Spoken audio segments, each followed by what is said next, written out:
This is Agriculture Today, and I'm Shelby Varner with the K-State Radio Network. Logan Simon and John Holman from K-State kick off the show as they explain the value of crop residue in fields and how it helps. Keeping the show going is Keith Miller, a farmer in Barton County, discussing his operation and how it transitioned, as well as how he made the decision to add hired labor. Part of the Beef Cattle Institute's Cattle Chat podcast in today's show, as Brad White, Bob Larson, Scott Fritz, and Jason Warner talk about things that could be concerning to growers in sorghum. That and more is coming up ahead on Agriculture Today.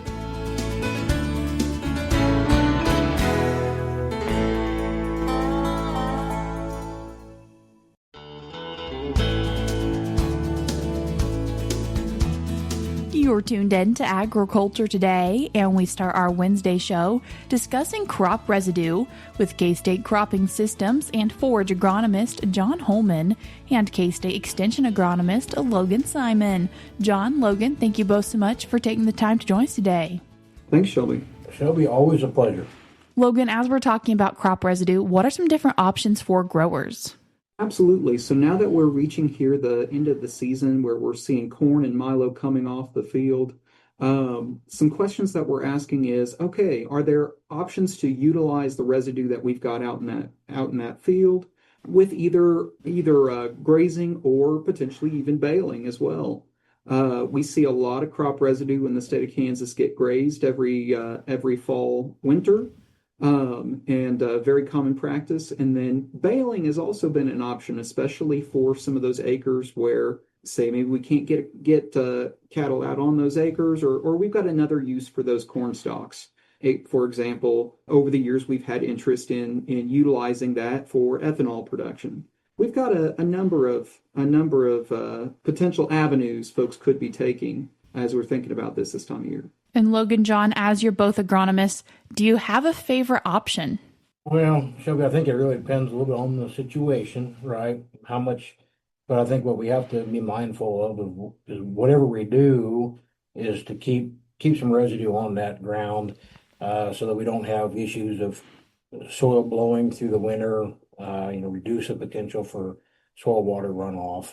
So keeping that in mind, we can be strategic about how we would bale that residue off, or we can utilize cattle grazing.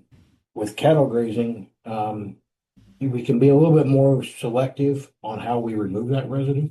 So, for example, cattle will preferentially select the leaves and the corn that's out there. They're going to graze that first. If we don't do anything, a lot of those leaves are going to blow off the field and wind up in the ditches anyhow. And so by cattle grazing that, we can actually keep more of that residue and more of those nutrients actually on the field. What about for someone who is planning to bale their corn stalks? So there are some things I've seen producers do, with baling. Quite often that is most often done under irrigated situations where we have a lot of residue that we may be dealing with. When we do bale, we can leave strips of standing cover so that we can capture snow, reduce the wind velocity. So there are things we can do. If we know what the yield potential is of the field, we can estimate what the grazing days are. We take the bushels per acre and we divide that by 3.5, and that gives us our grazing days. That also tells us a little bit of how much residue is out there based on the field, whether we're grazing or baling, based on the harvest index that's similar for both sorghum and corn. So we can kind of using that, we can kind of get an estimate of how much residue we might be taking off the field. As we're thinking about livestock being out there grazing, is there any concern for compaction or them destroying your field and hard work? Yeah, so that is always the question that gets asked is by having cattle out on that field, are we going to see a lot of compaction? And it's really important for folks first to understand that our soils, to be compacted, they have to be compactable.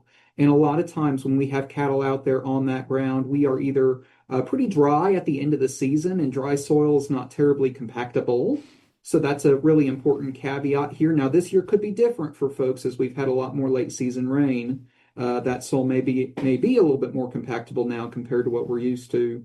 The other thing is it hinges on how always, as with anything, however, how heavy your stalking density is could potentially influence things as well. But by and large, in the times that we do see compaction in grazing crop residues or grazing cover crops, that does tend to be very shallow compaction in the just upper couple of inches of soil, and in that way, some freeze-thaw cycles may help to remediate that, or some light tillage can also remediate that.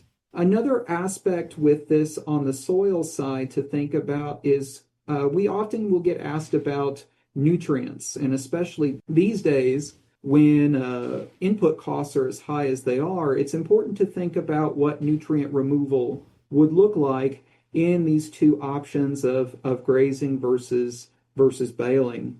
And especially, I'll start out with baling, because you can see that quite directly when we are removing corn stalks. You are removing physically off that field those nutrients. So just to give some ideas, for a 200 bushel per acre corn crop, we're going to be leaving in that residue about 48 pounds of nitrogen per acre, 11 pounds of P2O5 phos, 140 pounds of potassium that would otherwise be cycling in that system. And so that would be the pounds per acre, and depending on how much you remove, you can get a pretty good idea of how much nutrient you'd be removing. This is very different in the case of cattle grazing. If you think about it, a lot of the nutrients are going to pass straight through that animal and go back out on the field in the form of manure and urine. And in fact, a lot of times we are providing a mineral supplement out there while cattle are grazing that frequently will have phosphorus in it. So in the end, we may actually come back out ahead, especially on that phosphorus side, when it comes to grazing. What are some other positives for leaving crop residue and grazing that crop residue when we're thinking about soil?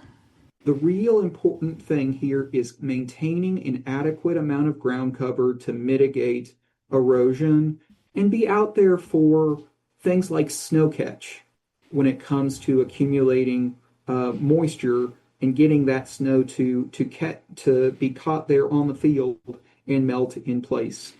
When it comes to snow catch and wind erosion, the key is height of that standing residue. We need stuff that is upright and standing.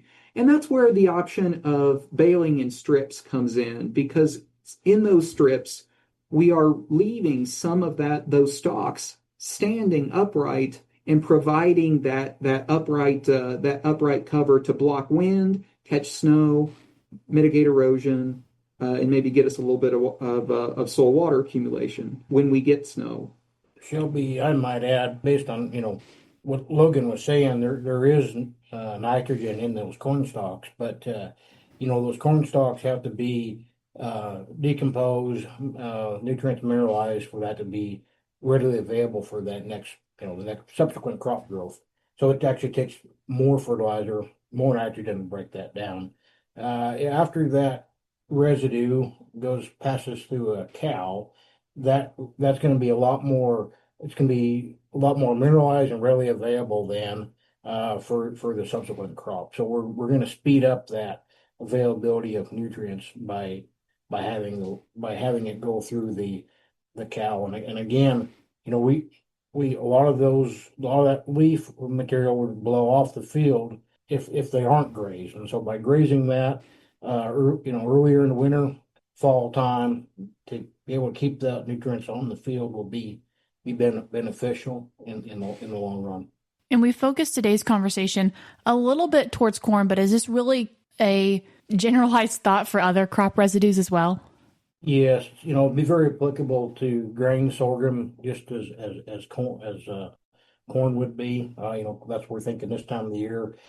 If you go to not too much wheat stubble is grazed here in Kansas, but if you go to the northern plains, a lot of wheat stubble is also grazed. And might just add, I mean, economics is forefront of everybody's mind right now, right? With the price of grain, but cattle is high. So, the extra benefit that could come out of this is just a little more economic return to that overall system by integrating cattle, whether it be your cattle or your neighbor's cattle. John, Logan, I appreciate you both taking the time to join us today. Thanks, Shelby. Always a pleasure, Shelby. That was K-State Cropping Systems and Forage Agronomist John Holman, and he was joined by K-State Extension Agronomist Logan Simon as they discussed crop residue in fields. If you'd like to read more on this subject, there are 2 e-update articles from the recent Agronomy e-update. The 2 articles are titled Management Considerations Before Baling Corn Residue and Crop Residues, Nutritive Value, and Options for Grazing. I will link both of them in today's show notes on agtoday.net, or you can find them for yourself by going to eupdate.agronomy.ksu.edu. While you are there, you can look at previous e-updates, and an article from one of the previous e-updates is letting you know about the 2025 Kansas Soybean Yield and Value Contest. You can read more on the contest, but I would like to let you know the entries must be postmarked or submitted electronically by November 15th, 2025. Only 1 entry per field will be accepted. I will also link this in today's show notes on agtoday.net. We're cutting to a short break now, but we'll be right back.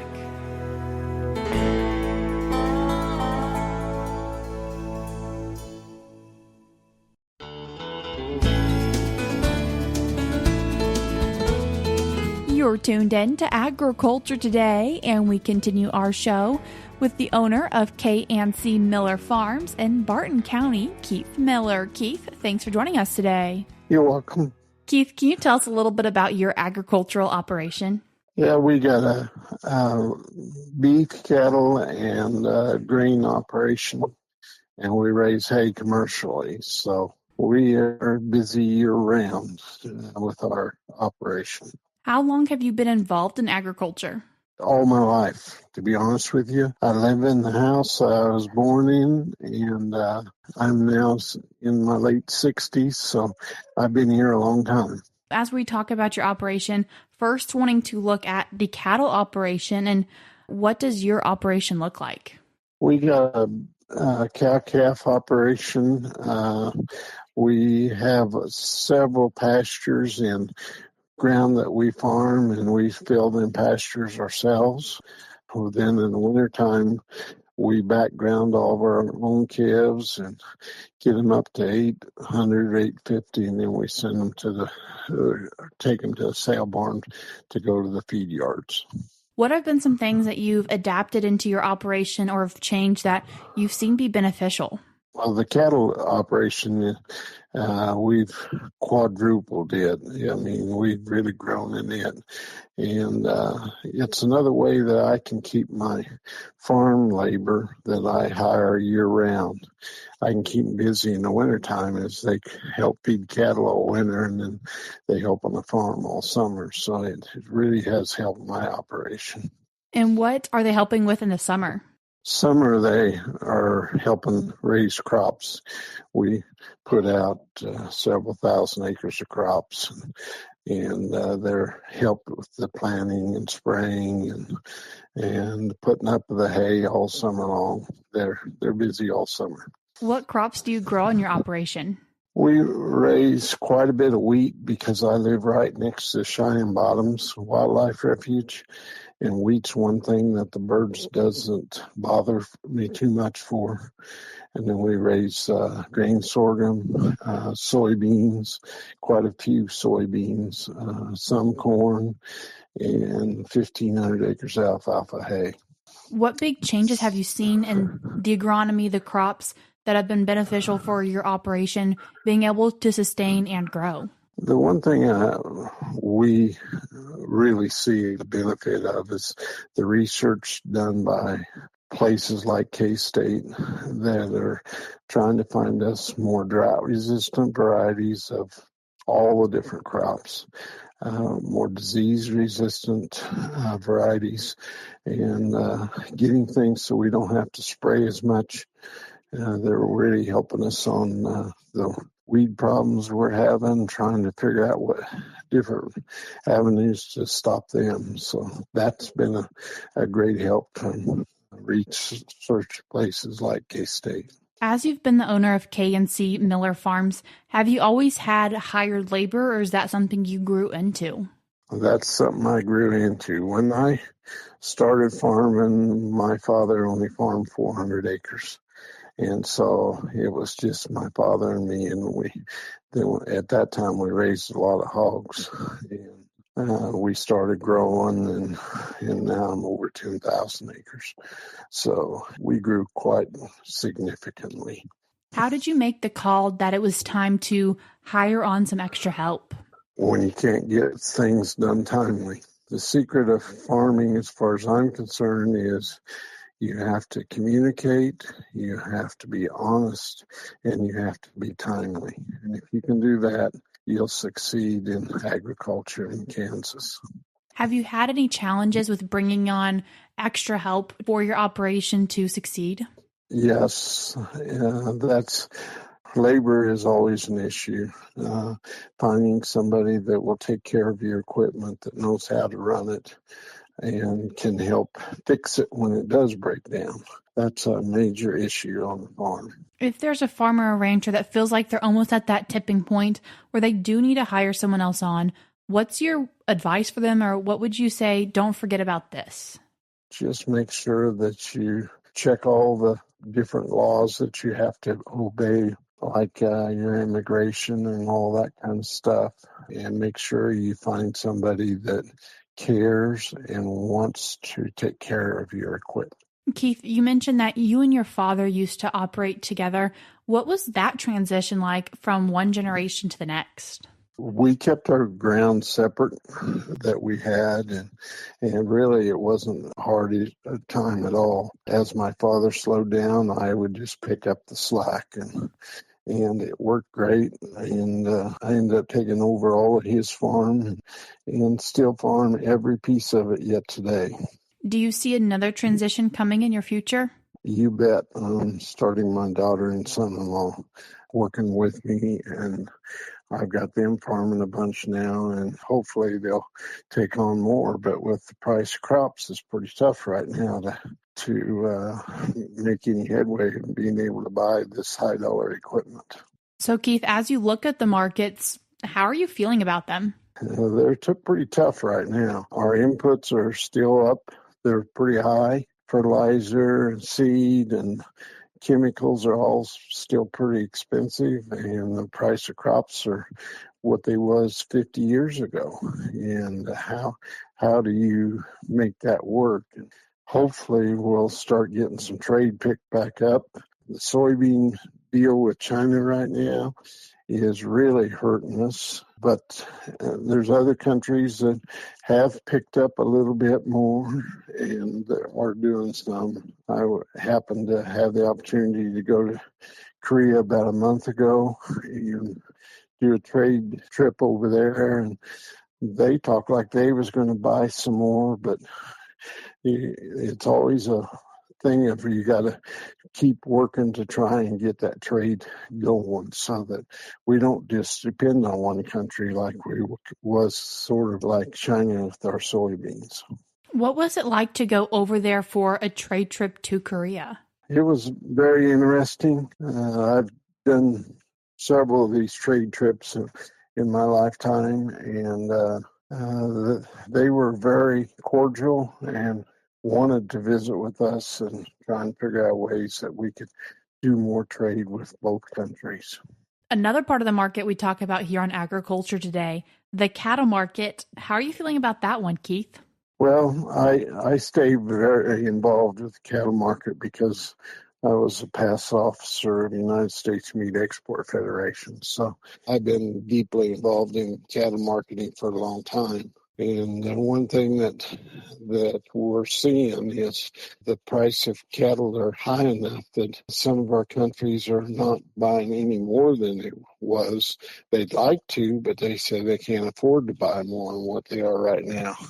But with cattle numbers being the lowest they've been in 50 years, that's the reason why cattle price is so high. And as farmers decide to keep more heifers back and start building their herd back up from having to sell them in the drought, that will slowly bring the price down a little bit. But I guarantee you one thing, cattle is one bright spot on my farm right now. Keith, as you've talked, it sounds like you've been involved in many different things when it comes to agriculture. And so for someone who's kind of figuring out how to be involved in agriculture outside their operation, what's your recommendation? Biggest thing is start getting involved in the local area on local boards and see what you like to work with and what you don't like to work with. And then as you do that, opportunities will arise, and you got to take the opportunity when it arises. You can't wait until you're ready. You got to do it when it arises. And that's what I have done, and that's the reason I've served on some of the things I've done. What have been some of the different organizations? You've mentioned a couple that you have been involved in. I got a lot of help from Kansas Farm Bureau. I was on their board of directors for 17 different years. And then because of that, I have had other opportunities arise. Like they asked me to go to meetings for United States Meat Export, and next thing I knew, I was an officer of that. And that let me travel all over the world and do things for American agriculture. And that was very interesting, seeing how I guarantee you'll learn how nice we have it here in the U.S. We don't always think that, but we are very fortunate. Does involvement maybe also mean getting involved in your commodity groups? Yep, I currently am chairman of the Kansas Soybean Commission, and we are in the process of trying to help develop markets for soybeans right now. We're also looking at how or what kind of research we need to do to increase the viability of the soybean plant. We also try and teach people around the state of Kansas and around the whole United States what agriculture is, and that we do produce the safest food in the world. That was owner of K&C Miller Farms in Barton County, Keith Miller. We're cutting to a short break now, but we'll be right back.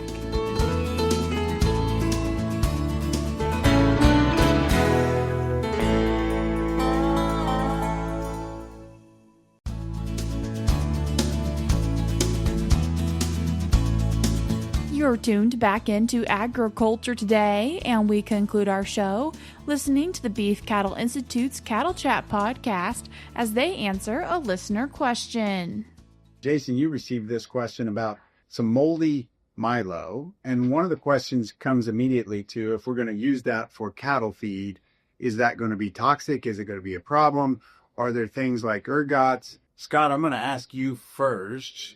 Is seeing mold on something like that we're preparing to chop or harvest, is that always a problem? Is it sometimes a problem? How do we distinguish? When that question came up, it must be rare. It's not one that you hear about all the time. I think a lot of that's just, a lot of times you're utilizing that resource as, more of an arid environment that you can't grow other things in a lot of situations. And the biggest issue that we have with mold growth on anything is moisture. Second's probably heat. So heat, moisture equals mold. We all know that's bad.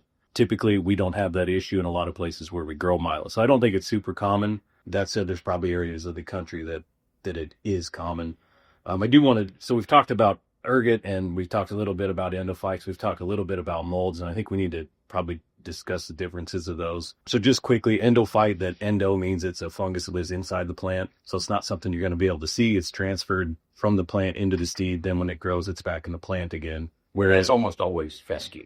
Right? Yeah, that's a big one that you worry about. And so that one you can't see, where ergot, the fungus itself replaces the seed on wherever a grass species goes to seed, you'll be able to see it looks like wild rice, or people described it as mouse droppings. And then there's just flat out mold, which, you see fuzzy appearances, white discoloration, some of those things. So they're all different, but you could characterize them all as a fungus. Now, specifically with ergot, do we see that just primarily in the seed head of any plant or crop that can develop in, or can we see it uniformly throughout the plant? So ergot, it's actually sclerotia is what you see, and you can physically see them, and they replace where the seed grows. So it will be a black discoloration, an abnormal looking seed. And so when you've got an ergot infected seed, it's one. So it replaces one to the next one. I mean, you could have multiple on the same stalk per se, but it's just the seed head that you're worried about. Now with ergot in sorghum or milo, some of those things, you actually get this honeydew that it produces and can drip down the plant. And so you get this physical drippage that can contaminate the rest of the plant per se. It would be on the leaves, it would be on the stalk, it can drift to the ground, and then that can potentiate into the next year. Would you expect this to be a field level problem? Like if I see some, it's in the whole field, or is it a portion of the field or an area? It's a good question. I think you could walk out there and see it, right? So maybe that's how you evaluate it. And I would anticipate there's probably areas of the field that retain more moisture, humidity, maybe the low spots if it's not a completely flat field. Field edges, some of those things they're different than the rest of the field, maybe. And so really, I think one thing we have to keep in mind when we're talking about grain sorghum is, okay, in that situation, if we have it in the head itself, if that crop is eventually harvested and removed, then, okay, do we potentially still have some risk in the residue? But certainly one thing we have to keep in mind is if we have down grade in the field, or if those plants lodge, and we've got a fair amount of that, which can happen, we still potentially could have some risk there as well, too. So I think our mind usually goes to, well, it's primarily in that grain source, so our risk is less on the residue or on the forage component, but may not always necessarily be the case. So analytical testing is really our best approach there, of course. Yeah, and that makes sense, because a lot of times we talked about it last week, about grazing some of the crop residues and a milo field, going into stubble, grazing that. Great opportunity for the cow-calf herd. But you probably want to have some communication, because it may be two different people or two different operations that are doing the harvesting and the grazing. So you may want to be able to talk to them and say, hey, was there anything here? What did you see? And if there's any testing that needs to be done. And so if you see that before harvest, there are labs that you could send that into, take samples. Yeah, there's endophyte and ergot testing available at all sorts of different labs. It's a matter of finding one that's close to you that can do it. And they've probably got some sampling recommendations, and it always helps to call ahead of time, so you make sure you package it appropriately and you send enough and they get it how they want it for their specific testing. Once again, that was part of the Beef Cattle Institute's Cattle Chat podcast. You can hear the whole podcast episode by following the link in today's show notes on agtoday.net. That's all we have for you today on Agriculture Today, but we'll be back with more for you tomorrow.